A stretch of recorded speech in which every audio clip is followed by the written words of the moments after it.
အားလုံးပဲမင်္ဂလာပါရှင်။ဒါရှိကတော့ရမင်းဂျပန်တနန်းကျောင်းမှာဆရာမရမင်းပဲဖြစ်ပါတယ်ရှင်။အခုဗီဒီယိုဖိုင်လေးကတော့ဒီ11လေးဖြစ်နေတင်ပေးမှာဖြစ်ပါတယ်။ဒီဖိုင်လေးပြီးသွားပြီဆိုရင်တော့အလုံးကြီး150အတီးတီးပြီးဆုံးသွားပြီဖြစ်ပါတယ်။အဲ့တော့ဒီဖိုင်လေးနဲ့အတူထပ်ပြီးတော့ပြောပါမယ်။မနက်ဖြန်9ရက်နေ့ကနေလာမယ့်14ရက်နေ့ဒီမှာဒါရှိကသတင်းချုပ်ပိတ်ရက်ဖြစ်နေတင်နန်းလေးပိတ်ထားမှာဖြစ်တဲ့အတွက်ကြောင့်အဲ့ဒီနေ့တော့အတွင်းမှာ page ဖြည့်ခြင်းနဲ့ရနာထားမှာပါ။ပညာရဏသင်ခြင်းနဲ့ရနာထားမှာဖြစ်ပါတယ်။ပညာရဏအလုံး300သင်ပေးမယ်ပြောထားတဲ့အတွက်ကြောင့်အလုံးကြီး150ကျန်ပါတယ်။အလုံးကြီး150ကတင်နန်းပြန်ပွဲနဲ့15ရက်နေ့မှနေကြပြီးတော့လကုံတော်တွင်မှပြန်ပြီးတော့တင် जा ပေးမှာဖြစ်ပါတယ်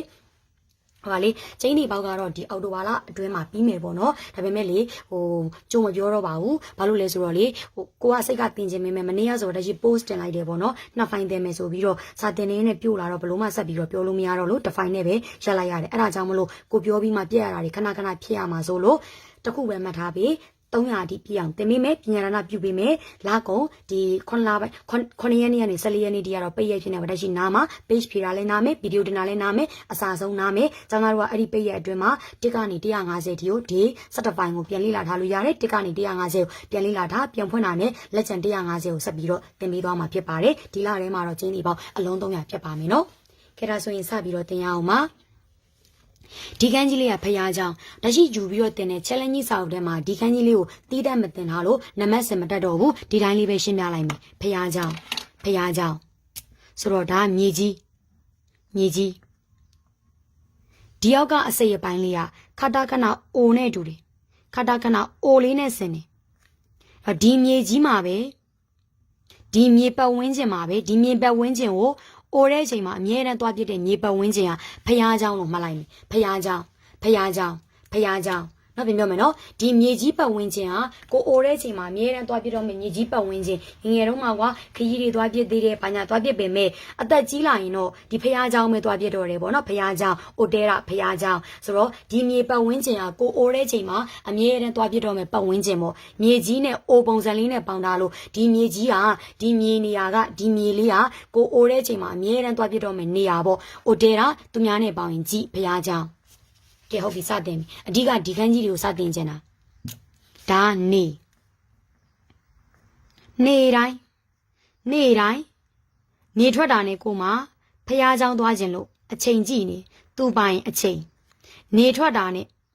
ကိုမဖျားเจ้าသွားဖို့အတွက်အချိန်ကြည့်နေတယ်နေထွက်တာနဲ့ဖျားเจ้าသွားဖို့အတွက်အချိန်ကြည့်တယ်တုတ်ခိကြည့်အချိန်ဒါနေထွက်တာနဲ့အနောက်ကဖျားเจ้า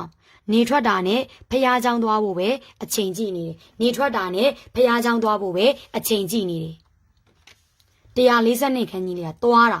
ဒီခန်းကြီးလေးကသွားတာတချို့လမ်းနေနဲ့မတူဘူးလားဒီမှာလမ်းအချိုးအကွေတွေဒီမှာလေလမ်းနေဒီမှာကားလေးတွေလိုမြင်ကြည့်လိုက်ကားကားဆိုကားလိုက်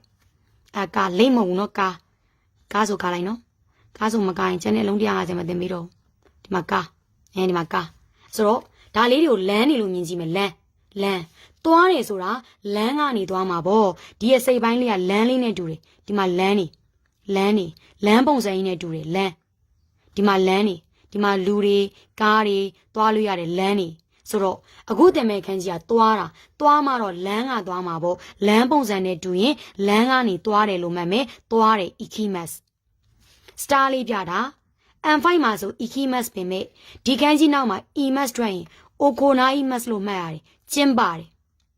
သွားတယ်ဆိုတာတခုခုကျင်းပနေလို့သွားတယ်လို့မှတ်လိုက်မယ် M5 အတွက်ဆိုရင်တော့ ikimas ပဲ M4 မှာဆိုဒီခန်းကြီးနောက်မှာ imas တွက်ရင် ikimas မဟုတ်တော့ဘဲနဲ့ okona imas ကျင်းပါတယ်ဖြစ်သွားတယ်သူများနဲ့ပေါင်းရင်ခိုးတို့ကြောတို့ခိုးကတော့ပို့သုံးများတယ်ကြောကလည်းပဲအမြင့်ဘက်ကိုသွားတယ်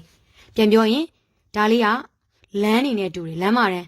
လမ်းပုံစံကြီးလမ်းအချိုးအကွေတွေကနေသွားတယ်ဘာလို့သွားလဲကျင်းပနေလို့ပေါ့ ikimas ရဲ့ okonaimas ရဲ့ဒါဆိုရင်ပြန်ပြောရင်ဒါလေးကဒီမြေကြီးကကိုအိုတဲ့ချိန်မှာအမြဲတမ်းသွားပြတော့မယ်မြေနေရဖျားเจ้าနေထွက်တာနဲ့ဖျားเจ้าသွားတော့မယ်အချိန်ပဲကြည်နေတာတိုခိဂျီအချီဂျီနီဂျီတို့ကဒီခန်းကြီးကလာတာလမ်းပုံစံနဲ့တူရင်လမ်းနေရနေသွားတယ်ဘာလို့သွားနေကြတာလဲကျင်းပနေလို့သွားတာโอเคနော်143ခန်းကြီးကစောင့်နေ M4 ဒါလေးကရောနိုင်ရရှိတဲ့ခန်းကြီးဒါလေးကခုနကတင်တဲ့သွားတယ်ဆိုတဲ့ခန်းကြီးလေးရဲ့ တချမ်းနဲ့တူတယ်ဘာလို့ဖို့စောင့်နေလဲသွားဖို့စောင့်နေတယ်ဘယ်သွားဖို့လဲဖះเจ้าသွားဖို့စောင့်နေတယ်သွားတယ်ဆိုတဲ့အစိပ်ပိုင်းလေးနဲ့ဖះเจ้าနဲ့ပေါင်းတာတော့ဒါကိုသွားတယ်လို့ပြောလိုက်တယ်သွားတယ်ဖះเจ้าသွားဖို့စောင့်နေတယ်သွားတယ်ဖះเจ้าသွားဖို့စောင့်နေတယ်မာချီမတ်သူများနဲ့ပေါင်းရင်တိုင်းသွားတယ်ခန်းကြီးလေးရဲ့တချမ်းလေးနဲ့တူလို့သွားတယ်လို့ပြောလိုက်မယ်အနောက်ကအစိပ်ပိုင်းလေးကအိုတဲတာဖះเจ้าနဲ့တူတော့သွားဖို့စောင့်နေတယ်ဖះเจ้าသွားဖို့စောင့်နေတယ်စောင့်နေတယ်သွားဖို့စောင့်နေတယ်ဖះเจ้าသွားဖို့စောင့်နေတယ်သွားဖို့စောင့်နေတယ်ဖះเจ้าသွားဖို့စောင့်နေတယ်လေးလုံးမြောက်ခန်းကြီးကလက်ဒီမှာနှစ်ဖက်ရှိတဲ့အရာဒီမှာတခုခုကိုကိုင်အဲ့နှစ်ဖက်နဲ့ကိုင်တယ်ဘယ်နှစ်ဖက်လဲဆိုလက်ပေါ့တခုခုဒီမှာပုံစံလေးဒီလေမှာနှစ်အဲ့တော့တခုခုကိုကိုင်ဒီဟာလေးကတခုခုကိုကိုင်တော့မယ်ဆိုရင်နှစ်ဖက်နဲ့ကိုင်တယ်လက်နှစ်ဖက်နဲ့ပေါ့ဒါလေးကသူများနဲ့ပေါင်းရင်ရှုနှစ်ခုလုံးမှတ်ဒီမှာအလဲမှာနှစ်ဒါလေးကပုံစံလေးနဲ့တွေ့တခုခုကိုကိုင်တော့မယ်ဆိုရင်နှစ်ဖက်နဲ့ကိုင်နေဘယ်နှစ်ဖက်လဲဆိုလက်နှစ်ဖက်ပေါ့သူများနဲ့ပေါင်းရင်ရှု145ခန်းကြီးလေးကဒါတို့တွေကလက်ဒါလည်းလက်အစိပ်ပိုင်းပဲမှတ်ထားပါလက်ဒီအကွေးလေးကဖြောင်းသွားတဲ့ပုံစံလေးဒီအတဲ့လေးကစောင်းသွားတဲ့ပုံစံဒါလေးလည်းလက်ပဲဒါရှိလို့ဒါလည်းလူဒီဟာလည်းလူလို့ပြောသလိုပဲဒါလေးကိုလမ်းလို့ပြောသလိုပဲဒါလေးမြင်လက်ပဲအခုတင်မဲ့ခန်းကြီးကကိုင်နေပိုင်နေဆိုမှတော့ဘယ်ကနေကိုင်ပါလဲလက်ကနေကိုင်သွားတယ်ဒါလေးမြင်လက်လို့မှတ်ထားမယ်အမှန်လက်ခန်းကြီးကဒီလိုပုံစံပြောင်းလဲဒါလေးကလက်ပဲကိုင်နေဆိုရင်လက်ကနေကိုင်သွားတယ်ဘယ်ထိကိုင်သွားလဲဖះเจ้าထိကိုင်သွားတယ်ကိုင်နေဆိုရင်လက်ကနေကိုင်သွားတယ်ဖះเจ้าထိကိုင်သွားတယ်ကိုင်နေဆိုတာကိုပိုင်ဆိုင်တဲ့ຢာတွေကိုင်သွားတာသူများဟာကြီးခိုးသွားလို့မှမရတာကိုင်နေပိုင်နေမိုချီမတ်သူများနဲ့ပေါင်းရင်ကြည့်ပြန်ပြောမယ်ဒီမြေကြီးမှာပဲအိုရဲထိနေချင်တာဘလို့အိုရဲချိန်မှာနေပြတော့မှဖះเจ้าရှိတဲ့မြေကြီးမလို့နေထွက်တာနဲ့ဖះเจ้าသွားဖို့အချိန်ကိုပဲကြည့်နေတယ်ဒီခန်းကြီးပိုင်ဖះเจ้าနေထွက်တာနဲ့ဖះเจ้าသွားဖို့အချိန်ပဲကြည့်နေတယ်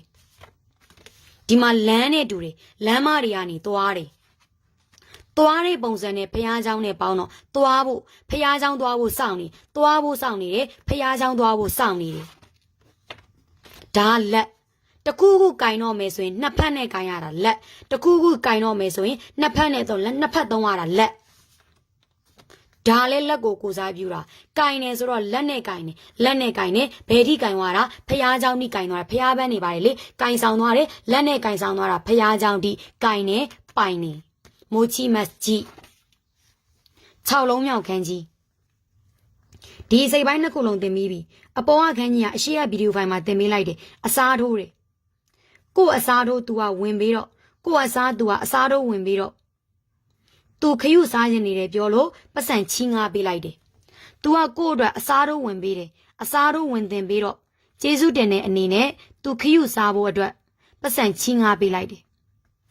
ချီငါပေးတယ်ဘာလို့ချီငါပေးတာလဲဆိုတော့ကို့အစားထိုးဝင်ပေးလို့ကို့အစားထိုးဝင်တင်ပေးလို့ तू ခရုဝယ်စားဖို့အတွက် तू ခရုဝယ်ဖို့အတွက်ပတ်စံချီငါပေးလိုက်တယ်ခါရှိမတ်သူများနဲ့ပေါင်းရင်တိုင်းနော်ကို့အစားထိုးဝင်ပေးလို့ तू ခရုဝယ်စားဖို့အတွက်ပတ်စံချီငါပေးလိုက်တယ်ခါရှိမတ်နဲ့တိုင်းနဲ့148လုံးမြောက်ဒါလေးတော့ចောင်းသားတို့ကိုယ့်ဘာကိုယ်လေးမှတ်ပေးပါနွားဥရှိရနွားဒီစိတ်ပိုင်းလေးမြင်နွားခေါင်းထဲမှာဒါလေးတော့မှတ်နီးမသိတော့ဘူးဒါလေးကနွား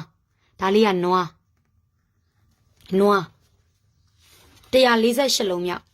အခုတင်မဲ့ခန်းကြီးပိုင်းအထူးဒီရှေ့ရစိတ်ပိုင်းလေးကနွားဆိုပေမဲ့ तू ကသူများနဲ့ပေါင်းနည်းနည်းလေးပုံစံပြောင်းသွားတယ်နွားဆိုပေမဲ့ဖះเจ้าကမွေးထားတဲ့နွားဆိုတော့အထူးဂယူဆိုင်ကြတယ်ပေါ့အထူးဆိုလိုတာကလူတွေကလေရိုး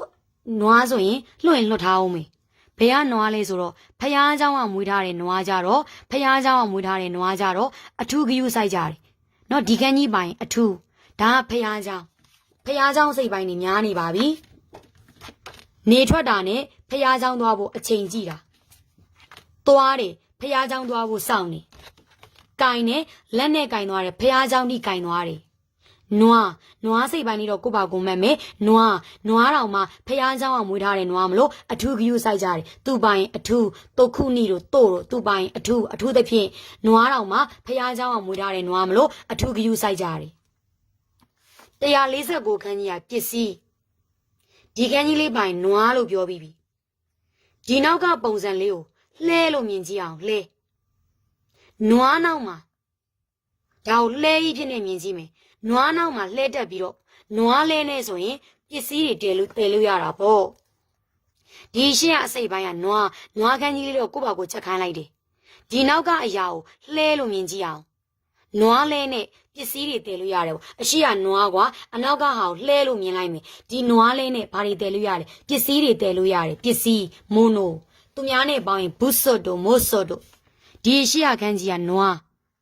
အနောက်ကအစိပ်အပိုင်းကိုလှဲဖြစ်နေမြင်ကြည့်မယ်နွားလဲနဲ့ပစ္စည်းတွေတည်လို့ရတယ်မိုနိုဘူးဆော့မို့ဆော့နောက်ဆုံးခန်းကြီးဒီခန်းကြီးလေးပိုင်သူကတစ်လုံးနဲ့မသုံးဘူးလူအများနိုင်ငံနဲ့တွဲနိုင်ငံသူနိုင်ငံသားမြို့နဲ့တွဲမြို့သူမြို့သားသူ့ပိုင်လူအများကိုပြောတာဒီခန်းကြီးကလူတော့လူပဲတစ်လုံးနဲ့ကလူအများကိုညွှန်းတာတစ်လုံးနဲ့တော့မသုံးဘူးဒီခန်းကြီးပိုင်လူအများအမိုးလေးနဲ့တူတယ်အမိုးတစ်ခုရှိလေးနဲ့တူတယ်အမိုးတစ်ခုရှိရင်လူအများခိုလို့ရတယ်အမိုးလေးအမိုးတစ်ခုရှိရင်လူအများနေလို့ရတယ်အမိုးတစ်ခုရှိရင်လူအများနေလို့ရတယ်အမိုးတစ်ခုရှိရင်လူအများနေလို့ရတယ်ဒါဆိုဒီဖိုင်မှာဖះเจ้าကိုအဓိကထားပြီးတော့ရှင်းပြတယ်နွားခန်းကြီးလေးပါတယ်ဖះเจ้าလေးတော့မှတ်ပေးလိုက်တယ်ကျောင်းသားတို့ကနွားခန်းကြီးလေးတော့ကိုပါနဲ့မှတ်လိုက်ပါနော်ဒါဆို150တိပြီးသွားပါပြီ15ရက်နေ့မှပြန်တွေ့ပါမယ်ကျန်တဲ့150ကိုပိတ်ရမှာစာလေးနှွေးထားပါနော်